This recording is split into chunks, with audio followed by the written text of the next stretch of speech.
En tant que street artiste, ce qui me plaît dans la génération des peintres romantiques, c'est qu'il s'agit d'une génération de peintres qui ont été subversifs, c'est-à-dire qu'ils ont utilisé les codes de la peinture classique, son système hiérarchique, l'exemplarité, la dimension élogieuse, pour la subversir, c'est-à-dire qu'ils ont renversé les valeurs.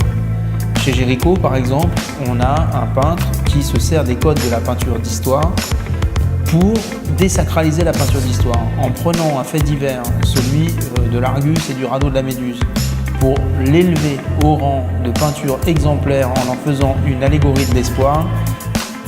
Il va réaliser une peinture dont le sujet officiel, c'est l'espoir. L'espoir de ceux qui attendent leur salut et qui regardent au loin l'arrivée du probable sauveur.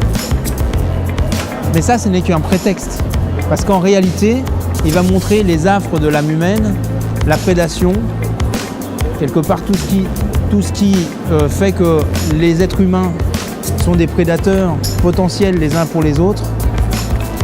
Donc c'est un sujet qui fait scandale parce qu'on n'est pas dans l'élévation de l'âme ni l'héroïsme.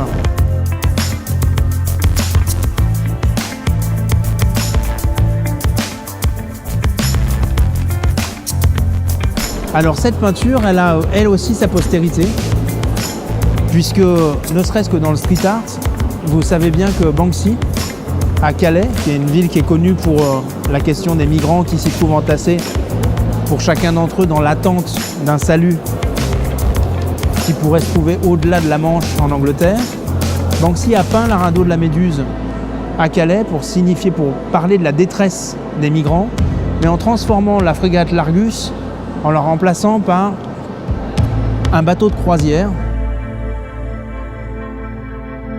À titre personnel, j'ai peint un portrait, celui de la nageuse syrienne Yousra Mardini, qui a été sélectionnée aux Jeux Olympiques, en tout cas de Rio, pour la catégorie des réfugiés.